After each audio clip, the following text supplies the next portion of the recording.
19h45, la barrière info soir. Messieurs, dames, bonsoir et bienvenue à cette nouvelle session d'information du mardi 22 novembre 2022. Poursuite de la semaine des femmes transformatrices africaines au palais du 29 juillet. Hier, les participants ont eu droit à d'importants panels. Une journée très édifiante pour les participants à travers des partages d'expérience. Le point avec Adam Soumana sur les images de nos confrères de la télévision Niger 24. Les femmes transformatrices africaines se retrouvent ainsi autour des panélistes pour partager les expériences des uns et des autres afin de s'en approprier. À l'entente de ces échanges, la promotrice de l'événement est revenue sur l'objectif à lui assigner. Pour nous aider à voir clair, parce que quand on fait des échanges avec ceux qui ont un parcours inédit, vous avez eu aujourd'hui, je m'adresse particulièrement aux femmes transformatrices qui sont dans cette salle. Il faut écouter et écouter de manière très active. Il ne faut pas juste être là pour faire semblant d'écouter, parce que ce sont des gens qui ont traversé l'Afrique pour venir. Ce sont des gens qui ont fermé leur agenda pour venir parce qu'ils croient en la femme. Personnellement, je suis très touchée de l'engagement et de la croyance qu'ont les hommes politiques sur l'étendue de l'Afrique. J'ai vu des ministres dépêchés de plusieurs pays pour venir assister à cette cérémonie. En sa qualité de pays organisateur, l'honneur est revenu à un des industriels du Niger de venir devant l'assistance partager son expérience. S'il y a une chose sur laquelle l'unanimité de tous les experts économiques aujourd'hui, et je dirais même des gens de bon sens est constante, c'est la nécessité de déclarer pour nos États l'état d'urgence industrielle depuis longtemps, ou s'ils peuvent le déclarer aujourd'hui. À cet état d'urgence industrielle doit s'ajouter la quête d'une diversification économique et en particulier dans la transformation des produits de base. Il est nécessaire de définir des critères de convergence, un dispositif de protection transitoire, un moratoire pour les plus fragiles, des structures de financement adaptées afin d'accélérer la session de rattrapage et de mise à niveau des plus faibles et permettre ainsi à ces millions de femmes qui ont la passion d'entreprendre de participer pleinement à l'acte 2 de la naissance industrielle de notre continent. Créons donc pour elles un écosystème avec l'expertise, l'infrastructure, les services et les véhicules de financement appropriés. Quant aux ministres présents à ce panel, au rang desquels celui d'un des pays hôtes d'honneur, en l'occurrence la Côte d'Ivoire, ils ont pour les uns évoqué l'expérience de leur pays en matière de femmes transformatrices et la nécessité d'une industrialisation de l'Afrique pour les autres. Toutes ces femmes qui ont bénéficié de nos crédits sont un réseau de 1 800 000 femmes dans tout le pays, qui, entre elles, et je suis fier de le dire, leur slogan, puisque c'est la Fédération des bénéficiaires des services financiers, leur slogan, c'est AFBCF, nous sommes plus fortes que le fer. C'est leur slogan. C'est le slogan qu'elles se sont choisis. Et elles le disent bien dans leur chanson, que à elles la victoire pour l'éternité. Notre continent a besoin de renforcer son intégration dans les chaînes de valeur mondiales en intensifiant ses investissements dans la transformation de ses matières premières en vue de créer plus de valeur ajoutée et de développer davantage le commerce des produits manufacturés. Il s'agit donc pour le continent africain de relever les défis de son industrialisation et de la diversification de son économie, eu égard aux potentialités et atouts dont il dispose, afin d'accroître sa contribution dans les chaînes de valeur régionales et mondiales. Le premier sommet des femmes africaines transformatrices va nous permettre de mutualiser les savoirs et les savoir-faire pour renforcer le rôle des femmes dans l'accélération de cette industrialisation. En rassemblant donc ici les acteurs qui interviennent et dans l'appui au développement économique, ce sommet permettra de nouer des partenariats et de tisser des liens. Il se tient dans un contexte qui fait une place de choix à l'innovation et favorise le rôle de la femme comme accélératrice du processus d'industrialisation de l'Afrique. Ce panel a permis de mettre en évidence le souci majeur des peuples africains pour une industrialisation du continent et le rôle combien important que peut jouer la femme africaine dans ce processus. Le 17 novembre dernier, l'association alternative Espace Citoyen et le réseau des organisations pour la transparence et l'analyse budgétaire ROTAB ont entamé, comme ils avaient l'habitude chaque année, l'exercice 2022 des sessions budgétaires citoyennes régionales. C'était avec Maradi que la session a débuté. C'est la salle de réunion de l'hôtel de ville qui a servi de cadre. Nos correspondants, Boubacar Ibrahim, Boubacar Souley. Améliorer la transparence et l'efficience du budget de l'État pour un accès équitable aux services publics, tel est le thème à travers lequel s'est ouvert cette année l'exercice 2022 des sessions budgétaires citoyennes régionales portées par des organisations de la société civile nigérienne, à savoir Alternative Espace Citoyen et le réseau des organisations pour la transparence et l'analyse budgétaire ROTAB. Il s'agit à travers ces sessions, telles qu'elle a fait comprendre pour cette étape de Maradi les responsables au département politique public à Alternative, d'attiser la curiosité des citoyens nigériens autour des questions budgétaires. Parmi ce qu'on appelle les bonnes pratiques en matière de budgétisation, la participation citoyenne vient en bonne place. L'idée est de faire en sorte que les citoyens, contribuables, usagers des services publics, ceux au nom desquels on fait le budget, aient la possibilité de connaître les propositions et de l'influence. On connaît bien le slogan « Tout ce qui est fait pour nous sans nous est fait contre nous ». La réaction des citoyens aujourd'hui, c'est de dire « Le budget est extrêmement important, c'est un outil hautement stratégique entre les mains des exécutifs, au point où on ne peut pas laisser le budget au seul gouvernant. On veut être capable d'influencer les budgets. Dire simplement quelle est notre priorité pour un exercice fiscal. Qu'est-ce que nous voulons voir les dirigeants faire en matière d'éducation, en matière de santé ou d'agriculture? Quelle est la direction qu'on veut donner à notre pays? Il se trouve qu'à travers le budget, on discute de tout cela. C'est donc un outil extrêmement important auquel tous les citoyens s'intéressent, de plus en plus d'ailleurs. Et nous en sommes fiers de cela. Donc en venant à Maradi, l'idée est de dire, comme mes prédécesseurs l'ont déjà dit, qu'est-ce qui est contenu dans le budget 2022. On avait déjà commencé à travailler pendant qu'il était au stade de projet. On continue à travailler après l'adoption du budget 2022. Mais aussi, nous faisons cette discussion au moment où le projet 2023 est déjà à l'Assemblée nationale. Dans un autre raisonnement beaucoup plus exhaustif, Hassan Boukar a partagé avec les participants l'essentiel des attentes de la société civile à travers ces sessions qui sont organisées dans les 7 chefs-lieux de région du Niger. Quand on parle du budget, on parle d'un contrat entre ceux qui payent l'impôt et ceux qui collectent et reçoivent l'impôt. Chacun s'engage. Les citoyens s'engagent à payer l'impôt. Ils payent les taxes autour des activités. Les dirigeants encaissent et ils utilisent cet argent au nom de l'intérêt général. Tout le combat que nous faisons aujourd'hui autour de la société civile, c'est de faire en sorte que ce contrat soit respecté. Nous, citoyens, on doit payer l'impôt. Quand on paye l'impôt, il ne faut pas que ça soit utilisé à d'autres fins que l'intérêt général. Parce que c'est ça l'enjeu pour les citoyens. Mais dans ces pays, on meurt de faim. On n'arrive pas à se soigner. On meurt de maladies banales.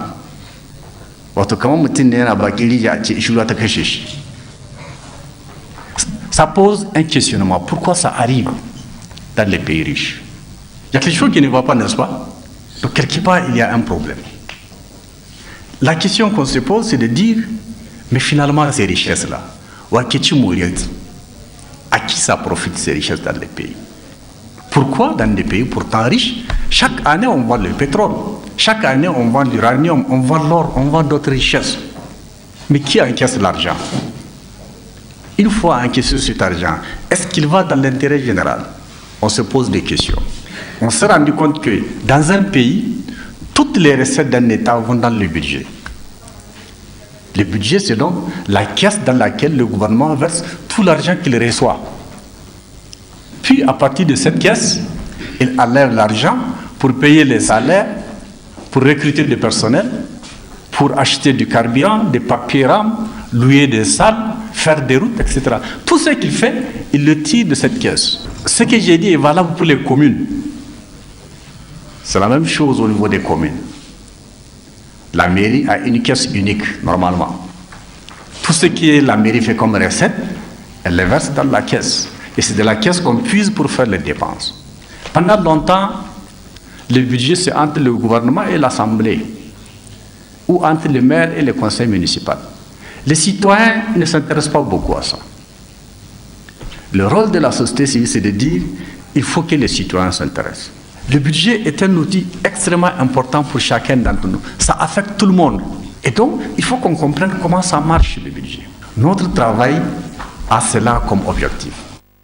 Rappelons aussi que le budget 2022 et celui du 2023 déjà en discussion, la provenance des ressources qui devaient le composer et les secteurs dans lesquels ces ressources devaient être investies ont également fait l'objet de présentations à travers un exposé comparatif dont la pertinence n'a pas laissé indifférents les participants qui, déclarant l'initiative de réfléchir, n'ont pas manqué de demander la poursuite de ces sessions qui édifient l'absolue nécessité d'une gouvernance participative.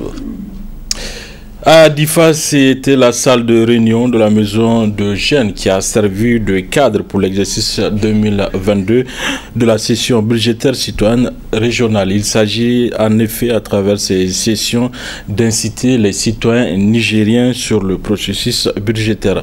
Retrouvons nos envoyés spéciaux Boubacar Ibrahim et Boubacar Souley. La réalisation des droits économiques, sociaux et culturels et partant de l'idée que seule une forte mobilisation citoyenne peut amener les autorités à mobiliser, allouer et utiliser efficacement les ressources financières vers les secteurs prioritaires, telles sont entre autres raisons ayant conduit Alternative Espace Citoyen et le réseau des organisations pour la transparence et l'analyse budgétaire ROTAB depuis bientôt 15 ans dans l'organisation des sessions budgétaires dites citoyennes devenues désormais régionales en vue d'atteindre un maximum de citoyens nigériens.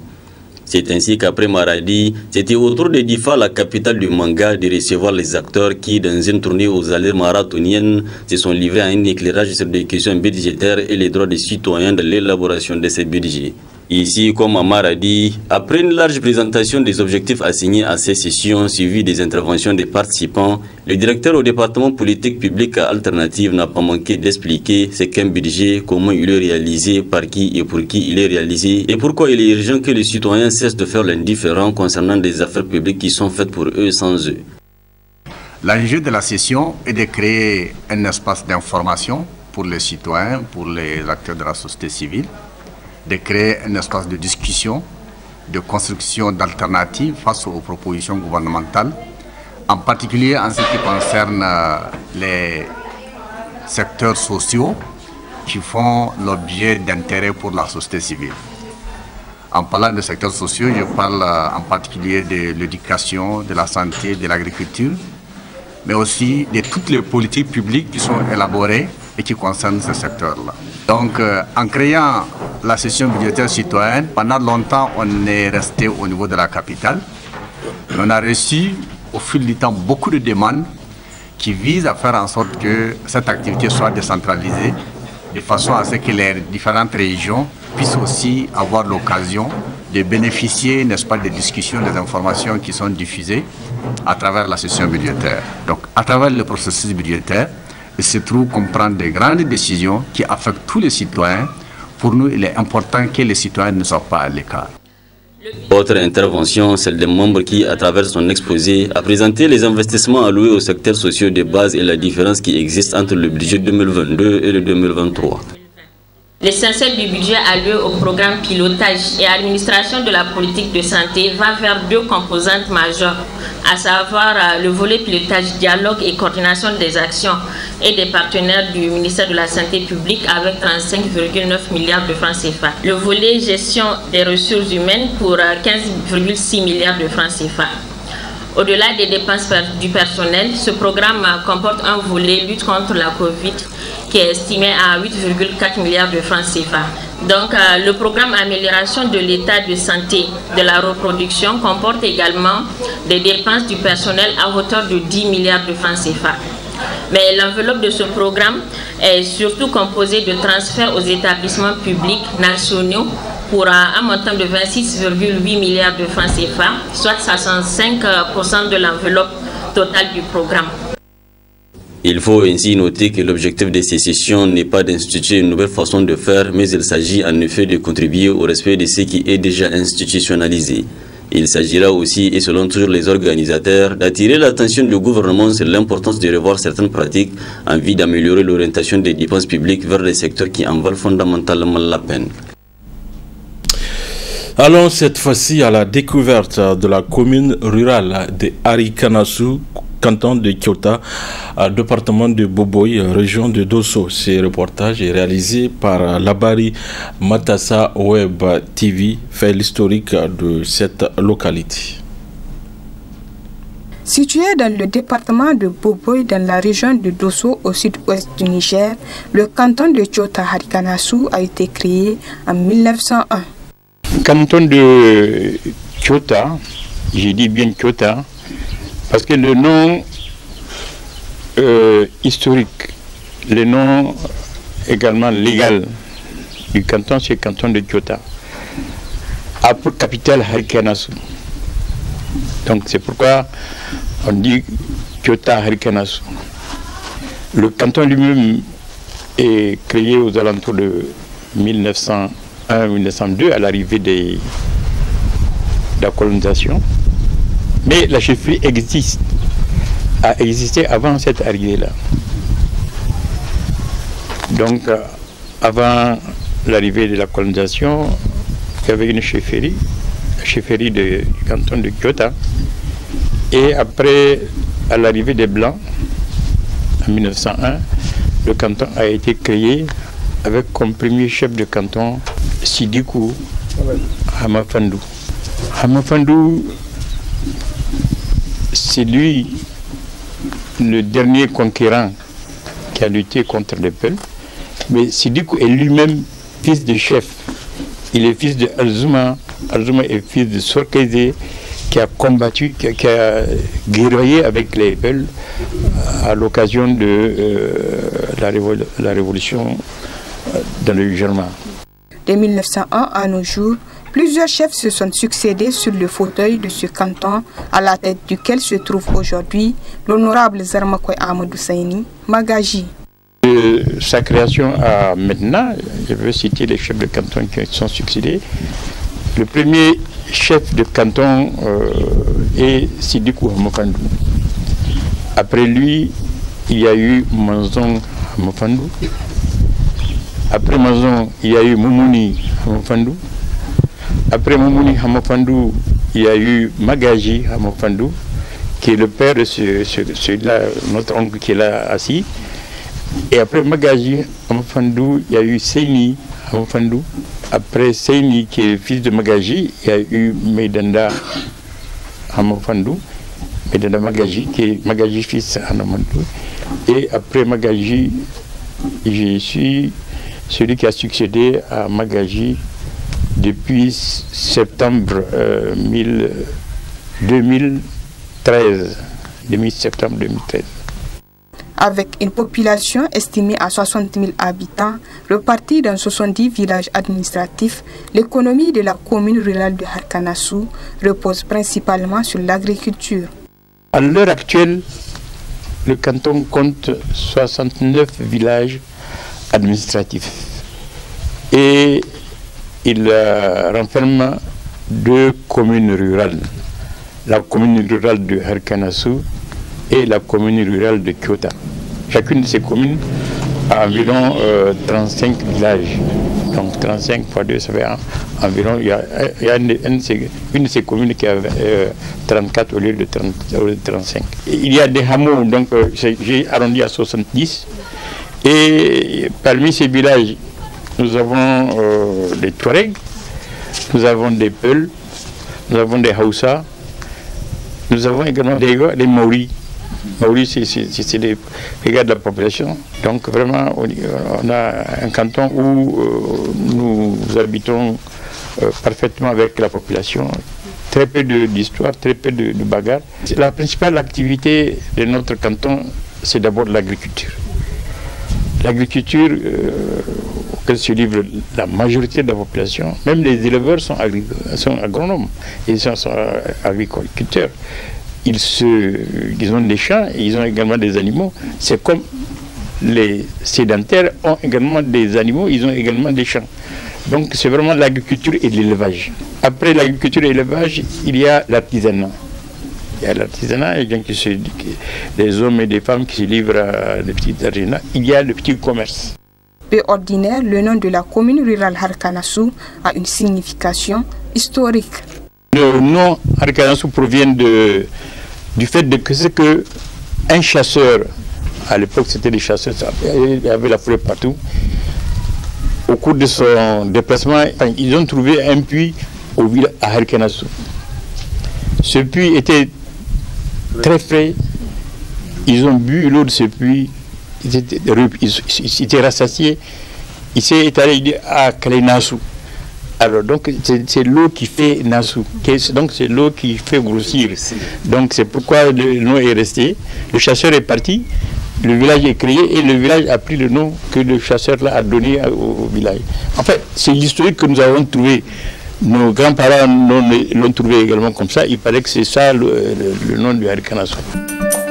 Ce reportage a été réalisé grâce à l'appui de IMS. Fin de cette édition. Merci à vous de l'avoir suivi. Au revoir.